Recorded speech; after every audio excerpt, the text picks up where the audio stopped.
பிறந்தீரே, என்னை மீட்க தேவன் வந்தாரே.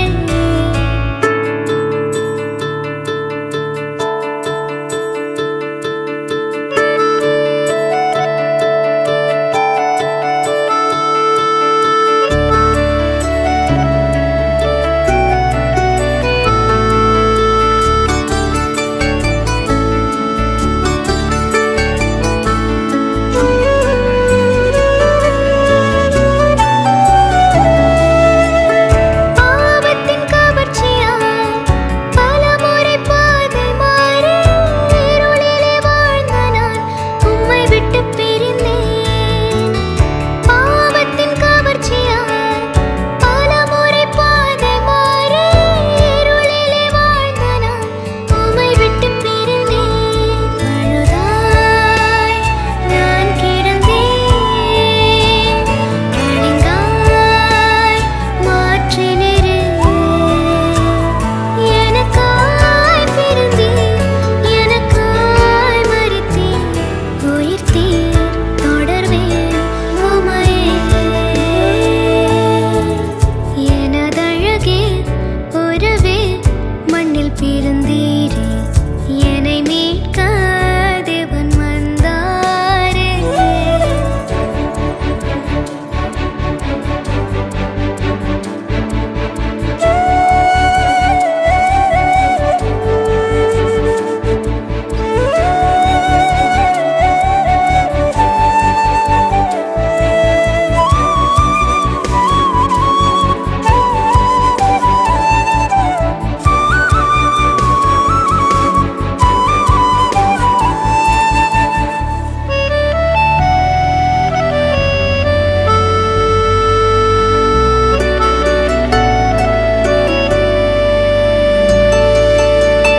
பலவீனமான என்னை பலனாய் மாற்றினீரே.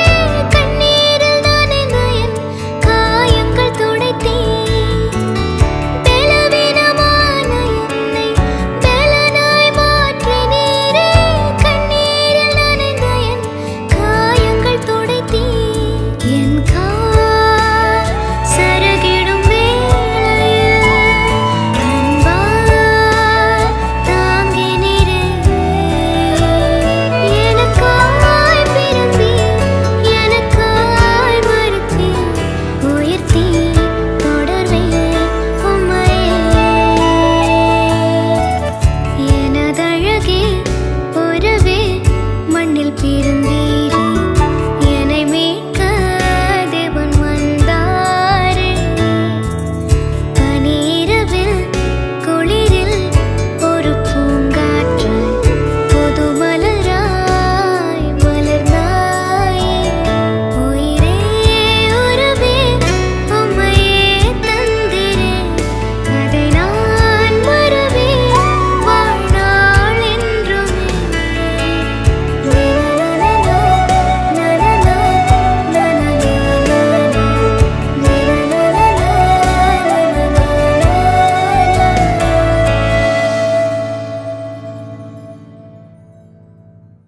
ஆண்டவராகிய இயேசு கிறிஸ்துவின் ஈடு இணையற்ற நாமத்தினாலே ஜியோன் தொலைக்காட்சியை பார்த்து கொண்டிருக்கிற கர்த்தருடைய பிள்ளைகள் ஒவ்வொருவருக்கும் என்னுடைய அன்பின் கிறிஸ்மஸ் தின நல்வாழ்த்துக்களை தெரிவித்துக் கொள்ளுகிறேன். கர்த்தர் உங்கள் ஒவ்வொருவரையும் ஆசீர்வதிப்பாராக. ஆண்டவராகிய இயேசு கிறிஸ்து பூமிக்கு அவதரித்ததை, மனிதனாக அவர் பூமிக்கு வந்ததை நாம் இன்று நினைவு கூர்ந்து இதை ஒரு பண்டிகையாக நாம் ஆசரித்து வருகிறோம். கிறிஸ்மஸ் என்றாலே நம் எல்லாருக்கும் இருதயத்தில் ஒரு இனம் புரியாத சந்தோஷம் வந்துவிடும்.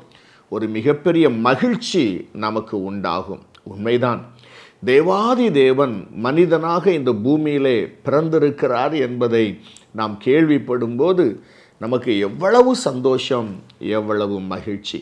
அருமையான கர்த்தருடைய பிள்ளைகளே, இந்த நல்ல நாளிலும் இயேசு கிறிஸ்து இந்த பூமியிலே பிறந்த நிகழ்வை ஒட்டி உலகத்திலே நடைபெற்ற சம்பவங்களையும் அதற்கும் நமக்கும் இருக்கிற தொடர்புகளையும் வேத வசனத்தின் அடிப்படையிலே நாம் தியானிப்பது நமக்கு மிகுந்த ஆசீர்வாதமாக இருக்கும் என்று நான் நம்புகிறேன். எனவே வேத வசனத்தின் ஆழத்தில் இருந்து சில காரியங்களை நான் உங்களோடு கூட பகிர்ந்து கொள்ள விரும்புகிறேன். அப்போஸ்தலனாகிய பரிசுத்த பவுல் தீமோத்தேயுவுக்கு எழுதின முதலாவது நிருபம் 3வது அதிகாரம் 16வது வசனத்தை நான் உங்களுக்காக வாசிக்கிறேன். நீங்கள் கவனமாய் கேளுங்கள். 1 தீமோத்தேயு 3வது அதிகாரம் 16வது வசனம். அன்றியும் தேவ பக்திக்குரிய இரகசியமானது யாவரும் ஒப்புக்கொள்ளுகிறபடியே மகா மேன்மையுள்ளது.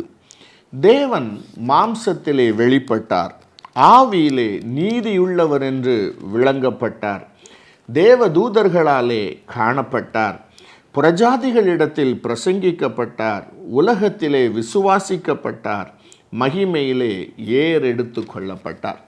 அன்பு தேவனுடைய பிள்ளைகளே, இந்த வேத வசனத்தை நீங்கள் கவனித்து பார்த்தீர்களா? தேவன் மாம்சத்தில் வெளிப்பட்டாராம். தேவன் எங்கே வாசமாயிருந்தார்? அவர் எப்படிப்பட்டவர்? வேதம் அதை குறித்து சொல்லுகிறது. அவர் ஆவியாயிருக்கிறார், அவர் பட்சிக்கிற அக்கினியாயிருக்கிறார். அவருடைய வாசஸ்தலம் எங்கே தெரியுமா? ஒருவரும் சேரக்கூடாத ஒளியிலே அவர் வாசம் பண்ணுகிற மகிமையுள்ள தேவனாக இருக்கிறார். அப்படி ஒருவரும் சேரக்கூடாத மகிமையுள்ள ஒளியிலே வாசம் பண்ணுகிற, அது சர்வ வல்லமையுள்ள பட்சிக்கிற அக்கினியாயிருக்கிற கர்த்தர் மாம்சத்திலே, அதாவது நம்மை போல இரத்தத்தையும் எலும்புகளையும் தசைகளையும் உடையவராக இந்த பூமியிலே வெளிப்பட்டாராம். இது எவ்வளவு பெரிய ஆச்சரியம் பாருங்கள். ஆம், தேவன் மாம்சத்திலே வெளிப்பட்டது மிகப்பெரிய ஆச்சரியம். ஆனால் இந்த அளவுக்கு தேவாதி தேவன் மாம்சத்திலே வெளிப்பட வேண்டிய காரணம் என்ன? அதை நாம் முதலாவது அறிந்திருக்க வேண்டும். ஒரு காரியத்தையும் தேவன் வீணும் விருதாவமாக செய்வதில்லை. அப்படியானால் தேவன் மாம்சத்திலே வெளிப்பட்டதற்கான காரணம் என்ன? அதை குறித்து வேதம் எங்காகிலும் கூறுகிறதா? அதை குறித்ததான செய்திகள் எங்கேயாகிலும் வேதத்திலே எழுதப்பட்டிருக்கிறதா என்பதை நாம் பார்ப்போமானால், எபிரேயருக்கு எழுதின நிருபம் 2வது அதிகாரம் 14-15 2 வசனங்களையும் நாம் வாசிக்கும்போது வேதம் அங்கு ஒரு ரகசியத்தை சொல்லுகிறது. தேவன் மாம்சத்திலே வெளிப்பட்டதற்கான காரணம் அங்கு எழுதப்பட்டிருக்கிறதை பார்க்கலாம். நான் உங்களுக்காக அந்த வசனங்களை வாசிக்கட்டும். ஆதலால் பிள்ளைகள் மாம்சத்தையும் இரத்தத்தையும் உடையவர்களாயிருக்க அவரும் அவர்களைப் போல மாம்சத்தையும் இரத்தத்தையும் உடையவரானார்.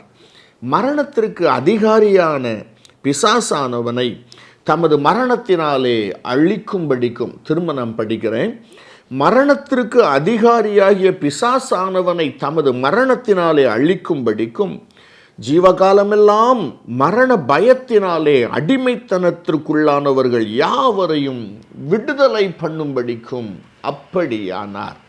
அன்பு தேவனுடைய பிள்ளைகளே, பிள்ளைகள் மாம்சத்தையும் இரத்தத்தையும் உடையவர்களாக இருக்க தேவாதி தேவனும் இயேசு என்கிற பெயரிலே மாம்சத்தையும் இரத்தத்தையும் உடையவரானார் என்று வேதம் சொல்லுகிறது. அவர் எதற்காக அப்படி ஆனாராம்? மரணத்திற்கு அதிகாரியாகிய பிசாசானவனை தம்முடைய மரணத்தினாலே அழிக்கும்படிக்கு. அல்லேலூயா! எவ்வளவு ஒரு ஆச்சரியமான காரியம் பாருங்கள். தேவாதி தேவன் மனு உருக்கொண்டு இந்த பூமியில இறங்கி வந்ததற்கான நோக்கம், அதனுடைய ஆழமான காரியங்களை கவனித்து பார்த்தால் எவ்வளவு ஆச்சரியமாக இருக்கிறது. மரணத்திற்கு அதிகாரியாக இருக்கிறவன் இந்த சாத்தான் என்று வேதம் சொல்லுகிறது. இந்த மரணத்திற்கு அதிகாரியாக இருக்கிற பிசாசானவனை தன்னுடைய மரணத்தினாலே அழிக்கும்படிக்கு, அவனுடைய தலையை சிலுவையிலே நசுக்கும்படிக்கு, சாத்தானை ஜெயிக்கும்படிக்கு தேவாதி தேவன் மனு உருக்கொண்டு இந்த பூமிக்கு இறங்கி வந்தார். ஒன்று. இரண்டாவது ஒரு காரியம் வேதம் சொல்லுகிறது, தங்களுடைய வாழ்நாளெல்லாம் மரண பயத்தினாலே அடிமைத்தனத்திற்குள்ளாக இருக்கிறவர்கள், மரண பயத்தினாலே ஆட்கொள்ளப்பட்டிருக்கிறவர்கள். ஐயோ, மரணம் எப்பொழுது வரும் என்று தெரியவில்லையே, ஐயோ மரணம் வந்துவிடுமோ என்று சொல்லி பயப்படுகிறவர்கள். அன்பு தேவனுடைய பிள்ளைகளே, சமீபத்திய நாட்களில் நம்முடைய தமிழகத்தினுடைய தென் பகுதிகளிலே அளவிட முடியாத மழை, கிட்டத்தட்ட 3 அடி உயரத்திற்கு மழை, 95 சென்டிமீட்டர் அளவுக்கு மழை பெய்து அநேக கிராமங்கள் வெள்ளக்காடாய் மாறின. அந்த பகுதியிலிருந்து ஒரு தேவனுடைய ஊழியர் என்னோடு கூட பேசும்போது அவர் சொன்னார், அநேக மரணங்கள் அங்கு நடந்திருக்கிறது அண்ணா. வெள்ளத்தினாலே செத்ததாக தெரியவில்லை, அந்த தண்ணீர் பயங்கர இரைச்சலோடு வந்ததை பார்த்து பயந்து மயக்கமடைந்தவர்கள் தண்ணீரிலே மூழ்கி இறந்து விட்டார்கள், அதிலே பலர் பெண்கள் என்று சொன்னார். அந்த மரண பயம், ஒரு சிறிய வியாதி வந்துவிட்டால் மரண பயம், யாராகிலும் ஒருவர் ஏதாகிலும் சொல்லிவிட்டால் உடனடியாக மரண பயம். வேதம் சொல்லுகிறது, இவ்வாறு ஜீவ காலமெல்லாம், அதாவது தங்களுடைய ஆயுசு நாட்கள் முழுவதும் மரண பயத்தினாலே அடிமைத்தனத்திற்குள்ளாக வாழ்கிறவர்களை அந்த மரண பய அடிமைத்தனத்தில் இருந்து விடுதலையாக்கும்படிக்கு என்ன அர்த்தம் தெரியுமா ஐயா? மனிதனுடைய வாழ்க்கை மரணத்தோடு இந்த பூமியிலே முடிவடைகிறதில்லை. அந்த மரணத்திற்கு பின்பு அவனுக்கு ஒரு நித்திய வாழ்க்கை இருக்கிறது. அந்த நித்திய வாழ்க்கையை தன்னை படைத்த தேவனோடு கூட மனிதனாலே கழிக்க முடியும். அதற்கான வழியை திறந்து அவனுக்கு நம்பிக்கையை கொடுப்பதற்காக உயிர்த்தெழுதல் என்றொன்று இருக்கிறது என்பதை மனிதன் அறிந்து சந்தோஷமடையும்படியாக, கர்த்தருக்குள்ளாக வாழுகிறவர்கள் மரணத்தை சந்திக்கும் போது சந்தோஷமாய் அதை சந்திக்கும்படியாக. காரணம், இந்த மரணம் என்னை அழிக்கவல்ல, என்னுடைய வாழ்க்கையை பூமியிலே முடிப்பதற்காக அது வரவில்லை. அதற்கு பதிலாக என்னை பூமியிலிருந்து இன்னொரு இடத்திற்கு அதை என்னை கொண்டு போகிறது.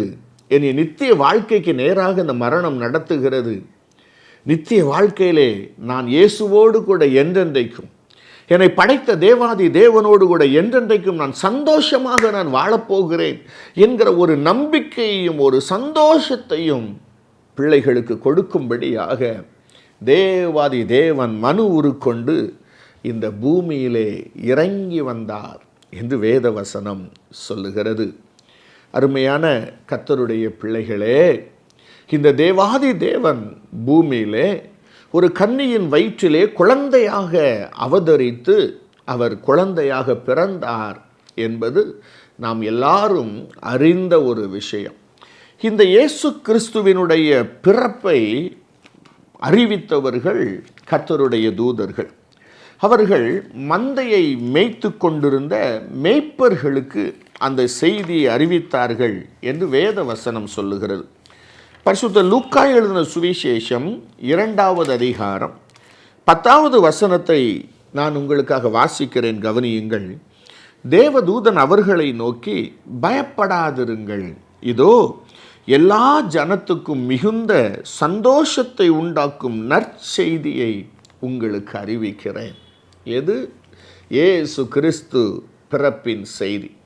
தேவாதி தேவன் மனிதனாக இந்த பூமிக்கு குழந்தையாக அவதரித்த அந்த செய்தியை காடுகளிலே வனாந்தரத்திலே மந்தைகளை மேய்த்து கொண்டிருந்த மேய்ப்பர்களுக்கு கர்த்தருடைய தூதர்கள் அறிவிக்கும் போது அவர்கள் சொல்லுகிறார்கள், கவனியுங்கள், எல்லா ஜனத்துக்கும் மிகுந்த சந்தோஷத்தை இந்த செய்தி கொடுக்கும். அருமையான கர்த்தருடைய பிள்ளைகளே, நான் கொஞ்சம் யோசித்து பார்த்தேன். இயேசு கிறிஸ்து பிறந்தார் என்கிற செய்தி அதை கேள்விப்பட்ட மேய்ப்பர்களுக்கு மிகுந்த சந்தோஷமாயிருந்தது. காரணம் என்ன? அவர்களெல்லாம் இந்த மேசியாவுக்காக காத்திருந்தார்கள். ஆதாமுக்கு 7ஆம் தலைமுறையான ஏனோக்கு இயேசுவை குறித்து முதலாக தீர்க்க தரிசனமாக உரைத்தார். அதற்கு பின்பு யாக்கோபு தீர்க்க தரிசனமாக உரைக்கிறார். இப்படி பல பரிசுத்தவான்கள் மூலமாக பிதாவாகிய தேவன் இயேசு கிறிஸ்துவினுடைய 1வது வருகையும் 2வது வருகையும் குறித்து முன்னறிவித்து கொண்டே இருக்கிறார். எனவே அதை கேள்விப்பட்ட ஜனங்கள் எல்லாரும், இந்த தீர்க்க தரிசனத்தை அறிந்த ஜனங்கள் எல்லாரும், கர்த்தருடைய வார்த்தையை கேட்ட ஜனங்கள் எல்லாரும் மேசியாவுக்காக தாகத்தோடு காத்திருக்கிறார்கள். அந்த அபிஷேகம் பண்ணப்பட்ட மேசியா எப்பொழுது வருவார்? எங்களை விடுதலையாக்க போகிற மேசியா எப்பொழுது வருவார்? தாகத்தோடு கூட காத்திருந்தார்கள். பல வருஷங்கள் ஓடிவிட்டது. அப்படி அந்த காத்திருந்த மக்களுக்கு வரப்பிரசாதத்தை போல அந்த காத்திருக்குதலெல்லாம் முடிவுக்கு வரும்படியாக ஆண்டவராகிய இயேசு கிறிஸ்து இன்றைக்கு பிறந்திருக்கிறார் என்கிற செய்தி அவர்களுக்கு சொல்லப்பட்டது. அது எவ்வளவு சந்தோஷத்தை உண்டாக்கும் செய்தி பாருங்கள். ஆனால் அதே வேளையில் பரிசுத்த மத்தேயு எழுதின சுவிசேஷத்திற்கு உங்களுடைய வேதத்தை நீங்கள் திருப்பிக் கொள்ளுவீர்கள் என்றால், பரிசுத்த மத்தேயு எழுதின சுவிசேஷம் 2வது அதிகாரம் 3வது வசனத்தை நாம் வாசிக்கும்போது, ஏரோது ராஜா அதை கேட்டபொழுது அவனும் அவனோடு கூட எருசலேம் நகரத்தார் அனைவரும் கலங்கினார்கள் என்று எழுதப்பட்டிருக்கிறது. அன்பு தேவனுடைய பிள்ளைகளே, ஆண்டவராகிய இயேசு கிறிஸ்து பிறந்திருக்கிறார் என்று சொல்லப்பட்ட போது, தேவாதி தேவன் மனிதனாக இந்த பூமியிலே பிறந்திருக்கிறார், மேசியா பிறந்திருக்கிறார், ராஜாதி ராஜா பிறந்திருக்கிறார் என்று சொல்லப்பட்ட போது, ஒரு சாராருக்கு அந்த செய்தி நல்ல செய்தியாக, சந்தோஷத்தை கொடுக்கிற செய்தியாக இருந்தது. ஆனால் இன்னும் ஒரு சிலருக்கு அந்த செய்தி கலக்கத்தை உண்டு பண்ணின செய்தியாக இருந்தது. அவர்களுடைய இருதயம் இயேசு கிறிஸ்துவினுடைய பிறப்பை குறித்து கேள்விப்பட்ட போது மகிழ்ச்சி அடையவில்லை. அதற்கு பதிலாக அவர்கள் கலங்கினார்கள் என்று எழுதப்பட்டிருக்கிறது. யார் அவர்கள்? ஏரோது ராஜா, அவனுடைய அரண்மனையில் இருந்தவர்கள், அத்தோடு கூட அந்த எருசலேம் நகரத்தார் என்று எழுதப்பட்டிருக்கிறது. அவர்கள் அத்தனை பேரும் கலங்கினார்களாம். அதனுடைய விளைவு என்ன? இந்த ஏரோது ராஜா எப்படியாகிலும் இந்த இயேசுவை கொலை செய்ய வேண்டும் என்று தேடினார் என்று எழுதப்பட்டிருக்கிறது. எவ்வளவு கொடூரமான காரியம் பாருங்கள்.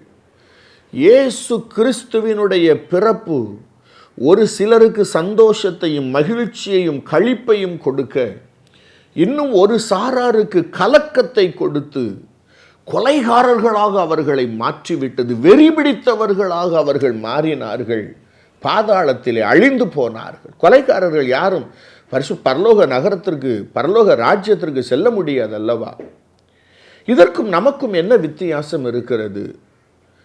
உண்மையாகவே சத்தியத்திற்காக ஏக்கத்தோடு காத்திருந்து, தேவாதி தேவன் என்னோடு கூட பேசட்டும், ஆவியானவருடைய வெளிச்சம் எனக்குள்ளாக வரட்டும், ஆவியானவர் எனக்குள்ளாக குடிகொள்ளட்டும், இயேசு எனக்குள்ளாக வரட்டும் என்று சொல்லி தாகத்தோடு காத்திருக்கிறவர்களுக்கு வார்த்தையாகிய இயேசு அறிவிக்கப்படும் போது, வாசற்படியிலே நின்று தட்டுகிற இயேசு தட்டுகிற சத்தத்தை அவர்கள் கேட்கும்போது, இந்த இயேசு கிறிஸ்துவினுடைய சத்தம், இயேசு கிறிஸ்துவினுடைய வருகை அவர்களுக்கு மகிழ்ச்சியாக இருக்கும், சந்தோஷமாக இருக்கும். இவருக்காகத்தான் நாங்கள் காத்திருந்தோம், இந்த இயேசுவுக்காகத்தான் நாங்கள் காத்திருந்தோம்.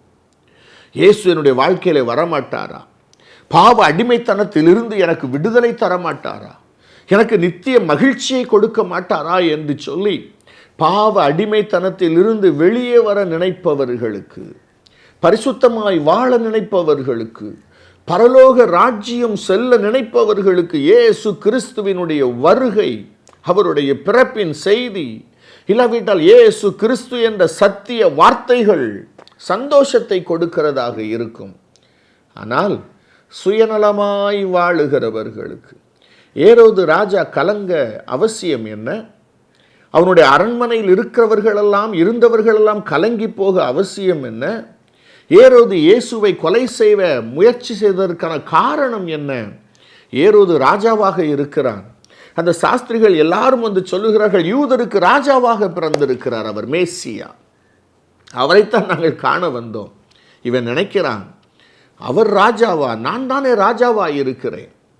ராஜாவா இருக்கிற என்னை தாண்டி இன்னொருவர் ராஜாவாக பிறந்து விட்டால் என்னுடைய ராஜ்யபாரம் என்னை விட்டு நீங்கி விடுமே. அப்போ நான் சுகபோக வாழ்வை வாழ முடியாதே. இந்த அரண்மனை வாழ்வு, இந்த ராஜ்யபாரம் எல்லாம் என்னை விட்டு சென்று விடுமே அவர் ராஜாவாக இருந்தால். எனவே அவரை வாழவிடக்கூடாது, அவரை அழிக்க வேண்டும் என்று சொல்லித்தான் அவன் கொலை செய்ய வகை தேடினான். அதற்கு அர்த்தம் என்ன? சுயநலமாய் வாழுகிறவர்கள், சுயநலமுள்ளவர்களாக வாழுகிறவர்கள், அவர்களுக்கு இயேசு கிறிஸ்து என்ற சத்திய வார்த்தை கலக்கத்தை உண்டு பண்ணும். இயேசு கிறிஸ்து என்ற சத்திய வார்த்தை அவர்களாலே தாங்க முடியாத வார்த்தைகளாக இருக்கும். அது அவருடைய இருதயத்தை கலக்கும். அவர்கள் இயேசுவை வெறுப்பார்கள். அன்பு தேவனுடைய பிள்ளைகளே, இன்றைக்கு என்னை பார்த்து கொண்டிருக்கிற நீங்களும் நானும் நம்மை நாமே நிதானிக்க வேண்டிய காலகட்டத்திற்குள்ளாக இருக்கிறோம். அப்போஸ்தலனாகிய பரிசுத்த பவுலை நீங்கள் கவனித்து பாருங்கள். பவுல் சொல்லும்போது சொல்லுகிறார், சத்தியத்தை நான் உங்களுக்கு சொன்னதினாலே சத்துருவாய் நான் மாறினேனோ. பல நேரங்களிலே இந்த வேத வசனத்தில் உள்ள சத்தியங்கள் நமக்கு ஆணித்தரமாக பிரசங்கிக்கப்படும் போது, இந்த வேத வசனம் நமக்குள்ளாக இருக்கிற பாவங்களை நமக்கு சுட்டி காண்பிக்கும் போது, தேவனுடைய ஊழியர்கள் மூலமாக அந்த சத்திய வார்த்தையாகிய தேவனுடைய வார்த்தையாகிய இயேசு நமக்கு முன்பாக வந்து நிற்கும்போது நம்முடைய ரியாக்ஷன் என்ன? இந்த இயேசுவினுடைய வார்த்தைகளை கேட்டு, இந்த தேவனுடைய வார்த்தைகளை கேட்கும்போது நம்முடைய இருதயம் சந்தோஷம் அடைந்தால், இயேசு கிறிஸ்துவினுடைய செய்தி, இயேசு கிறிஸ்து என்கிற செய்தி, சத்திய வார்த்தை என்கிற செய்தி நமக்கு ஆசீர்வாதமாக இருக்கும். இல்லாவிட்டால் இந்த வேத வசனங்களை எல்லாம் பார்க்கும்போது, வேத வசனங்கள் பேசுகிற இடத்தை நிற்பதற்கு நமக்கு விருப்பமில்லாமற் போகும்போது, ஏன் இப்படியெல்லாம் பேசுகிறார்கள், இதையெல்லாம் சரியா என்றெல்லாம் நாம் நினைக்கும் போது, நம்முடைய இருதயம் அதனாலே கலங்கும் போது, நாம் இயேசுவை, அதாவது சத்தியத்தை வெறுக்கிற நபர்களாக இருந்தால் எப்படி தேவனுடைய ஆசீர்வாதம் நமக்கு வரும்? எப்படி கர்த்தர் நம்மோடு கூட இருப்பார்? எப்படி பரலோக ராஜ்யம் செல்ல முடியும்? நீங்கள் வேதத்தை நீங்கள் கவனித்து பாருங்கள். ஏசாயா தீர்க்கதரிசியின் புஸ்தகம் 66வது அதிகாரத்திற்கு உங்களுடைய வேதத்தை நீங்கள் திருப்பிக் கொள்ளுங்கள்.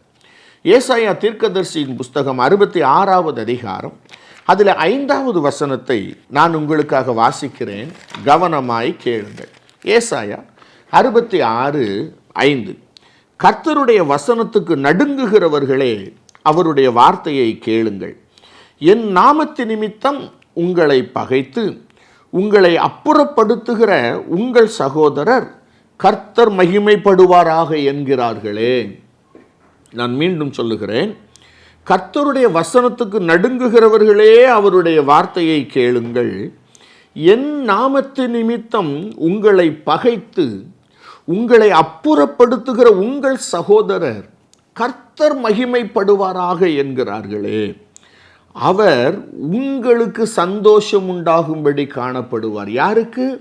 கர்த்தருடைய வசனத்திற்கு நடுங்குகிறவர்களுக்கு, கர்த்தருடைய வார்த்தைகளை சந்தோஷமாக ஏற்றுக்கொள்ளுகிறவர்களுக்கு சந்தோஷம் உண்டாகும்படி இயேசு காணப்படுவாராம். அதற்கு பிந்தைய பகுதி சொல்லுகிறது, அவர்களோ வெட்கப்படுவார்கள். யார் அவர்கள்? அவர்கள் தான் சொல்லுகிறார்கள், கர்த்தர் மகிமைப்படுவாராக என்று சொல்லுகிறார்கள். அவர்களும் கர்த்தருடைய நாமத்தை தான் சொல்லுகிறார்கள். ஆனால் நாமும் கர்த்தருடைய நாமத்தை தான் சொல்லுகிறோம். ஆனால் ரெண்டு பேருக்கும் உள்ள வித்தியாசம் என்ன? கர்த்தருடைய வசனத்திற்கு நாம் நடுங்குகிறோம், அவர்கள் கர்த்தருடைய வசனங்களை ஏற்றுக்கொள்வது இல்லை. கர்த்தருடைய வசனங்கள் பேசப்படும் போது பயந்து அந்த வாழ்க்கையை, அவர்கள் வாழ்க்கையை வசனத்திற்கு ஏற்றது போல மாற்றிக்கொள்ளாதவர்கள், அவர்களுக்கு வெட்கம் உண்டாகும்படி அவர் காணப்படுவார். அவர்கள் வெட்கப்படுவார்கள். அவருடைய வார்த்தைக்கு நடுங்குகிறவர்களோ, அவருடைய வார்த்தைகளை சந்தோஷமாக ஏற்றுக்கொண்டு அவருடைய வார்த்தைக்கு பயந்து அவருடைய வார்த்தையின்படி தங்களுடைய வாழ்க்கையை மாற்றிக்கொள்ளுகிறவர்களுக்கு இயேசு சந்தோஷம் உண்டாகும்படி காணப்படுவார். அருமையான கர்த்தருடைய பிள்ளைகளே, இஸ்ரவேல் ஜனங்கள் எகிப்து தேசத்திலிருந்து கானானை நோக்கி புறப்பட்டு வரும்போது செங்கடல் அவர்களை வழிமறித்து நிற்க இஸ்ரவேல் ஜனங்கள் நடந்து வருகிறார்கள். சேனைகளின் தேவனாகிய கர்த்தருடைய தூதனானவர் இஸ்ரவேலின் சேனைகளுக்கு பின்னாக நடந்து வந்தார். பார்வோனின் சேனை இஸ்ரவேலர்களை பிடிக்கும்படி நெருக்கிற்று. இஸ்ரவேலின் தேவனாகிய கர்த்தருடைய தூதனானவர் இஸ்ரவேலர்களுக்கு வெளிச்சமாக இருந்தார். அதே கர்த்தருடைய தூதனானவர் எகிப்தியர்களுக்கு கார் இருளாக இருந்தார். கவனிக்க வேண்டும், ஒரே நபர்தான் கர்த்தருடைய தூதன். இஸ்ரவேலர்களுக்கு வெளிச்சமாக இருந்தார், எகிப்தியருக்கு கார் இருளாக இருந்தார். செங்கடலை கவனித்து பாருங்கள். இஸ்ரவேல் ஜனங்களுக்கு அது இரண்டாக பிளந்து வழிவிட்டது. எகிப்தியர்களை அதே செங்கடல் மூடி போட்டது. அன்பு தேவனுடைய பிள்ளைகளே, இயேசு என்ற வார்த்தையை கேட்டவுடன் கர்த்தருடைய அந்த சத்திய வார்த்தைகளை கேட்டவுடன் நம்முடைய இருதயத்திலே சந்தோஷம் வருமானால், நம்முடைய இருதயம் துள்ளி குதிக்குமானால், கர்த்தருடைய வார்த்தைகளை நாம் அப்படியே ஏற்றுக்கொள்வோமானால், நாம் சரியான இடத்திலே இருக்கிறோம். நம்முடைய இருதயம் உணர்வுள்ளதாக இருக்கிறது, நமக்கும் தேவனுக்கும் உள்ள உறவு சரியாக இருக்கிறது என்று அர்த்தம். ஆனால் இயேசு என்கிற வார்த்தையை கேட்டபோது இன்னைக்கு நிறைய பேருக்கு என்ன, சர்ச்சுக்கு வாங்க, வசனத்தை கேளுங்க, வசனம் இப்படி சொல்லுது, ஐயோ வேண்டாம் வேண்டாம், நாங்கள் இயேசுகிட்ட வந்தால் பொய் சொல்லக்கூடாதா, இயேசுகிட்ட வந்தால் கோபப்படக்கூடாதா, இயேசுகிட்ட வந்தால் சண்டை போடக்கூடாதா, அதெல்லாம் எங்களுக்கு சரிப்பட்டு வராது. இயேசுகிட்ட வந்தால் தகுதியான வஸ்திரங்கள் தான் உடுத்தணுமா, மனம் போல வஸ்திரங்கள், கவர்ச்சியாகலாம் வஸ்திரங்கள் உடுத்தக்கூடாதா, ஐயோ அதெல்லாம் எங்களுக்கு சரிப்பட்டு வராது. அப்போது இதெல்லாம் சொல்லாத சபை எங்கேயாவது இருக்குதுன்னா நான் அங்கே போயிடுறேன். இதையெல்லாம் குறித்து கண்டிக்காத நபர்கள் யாராவது இருந்தால் நான் அங்கே போயிடுறேன். நான் மனம் போல வாழ வேண்டும். பரலோக ராஜ்யம் என்பது இடுக்கமான வாசல். இயேசு தான் சொல்லி இருக்கிறாரே, நானே வழி. இயேசு என்கிற வழி இடுக்கமான வழி. அங்கு கிறிஸ்துவின் பிரமாணங்கள் உண்டு, இப்படித்தான் வாழ வேண்டும் என்று உண்டு. அருமையான தேவனுடைய பிள்ளைகளே, இந்த காரியங்கள், இதற்காக நான் எப்படியானாலும் சரி நான் பரலோகம் போக வேண்டும் என்று நினைக்கிறவர்களுக்கு இயேசு சந்தோஷமாக இருப்பார். மனம் போல வாழ நினைக்கிறவர்களுக்கு அவர் எட்டிக்காயை போல கசப்பாக இருப்பார். நீங்கள் யார்? நீங்கள் யார்? நாம் யார்? இயேசுவின் வார்த்தைகள், இயேசு கிறிஸ்துவுடைய கட்டளைகள், இயேசு என்ற நாமம் நமக்கு இவைகளெல்லாம் சந்தோஷமாக இருக்கும் என்றால் உண்மையாகவே நமக்கு ஆசீர்வாதம், உண்மையாகவே நமக்கு ஆசீர்வாதம். இன்றைக்கு இயேசு கிறிஸ்துவினுடைய பிறப்பை அதை நினைவு கூர்ந்து ஆசரிக்கிற பண்டிகையாக ஆசரிக்கிற நாம் இவைகளை நாம் நினைத்து கொள்ள வேண்டும். மேசியாவின் வருகைக்காக ஆவலோடு காத்திருந்த அந்த மேய்ப்பர்கள், அந்த ஏழைகள், அந்த ஜனங்களைப் போல நாம் இருக்கிறோமா? இல்லாவிட்டால் மனம் போல வாழ நினைத்த அந்த ஏரோதை போல சுயநலம் உள்ளவர்களாக நாம் இருக்கிறோமா? இயேசு கிறிஸ்துடைய வருகையை பாருங்கள். அவர் இரண்டாவது இந்த பூமிக்கு வரப்போகிறார். அவருடைய வருகை ஒரு சிலருக்கு மிகுந்த மகிழ்ச்சியை கொடுக்கும், ஒரு சிலருக்கு கலக்கத்தை கொடுக்கும். நாம் இதில் எந்த கூட்டத்தில் நிற்கப் போகிறோம் என்கிற கேள்வியோடு இன்றைய செய்தியை நான் முடிக்க விரும்புகிறேன். அன்பு தேவனுடைய பிள்ளைகளே, இன்றைக்கு நாம் வசனத்தின்படி வாழ்ந்தால், இன்றைக்கு நம்முடைய இருதயத்தில் இயேசுவுக்கு இடம் கொடுத்து அவருடைய விருப்பத்தின்படி நம்முடைய வாழ்க்கை மாற்றிக்கொண்டால் எப்பொழுதும் நாம் சந்தோஷமாக வாழலாம். என்றைக்கும் நம்முடைய முகங்கள் கருகி போவதில்லை. ஆண்டவர் நம்மை ஆசீர்வதிப்பார். ஆனால் இன்றைக்கு அவருடைய வசனத்திற்கு அவருக்கு நாம் இடம் கொடுக்காமல் இருப்போமானால் நிச்சயமாகவே நம்முடைய வாழ்க்கை ஆசீர்வாதமாக இருக்காது. எனவே இயேசு பிறந்ததை நினைவு கூறுகிற இன்று வாசற்படியிலே நின்று தட்டுகிற சத்தியமாகிய இயேசு கிறிஸ்துவுக்கு உங்கள் கதவுகளை திறவுங்கள், உங்கள் இருதயத்தை திறவுங்கள், சத்தியத்தை ஏற்றுக்கொள்ளுங்கள், சத்தியத்தின்படி வாழுங்கள், சத்தியத்தின்படியே இயேசு உங்களை ஆசீர்வதிப்பார். இந்த நல்ல நாளிலும் இயேசு கிறிஸ்துவின் பிறப்பின் மூலமாக உண்டாகிற சகலவிதமான ஆசீர்வாதங்களினாலும் கர்த்தர் உங்களை ஆசீர்வதிப்பாராக. God bless you. God bless you. God bless you.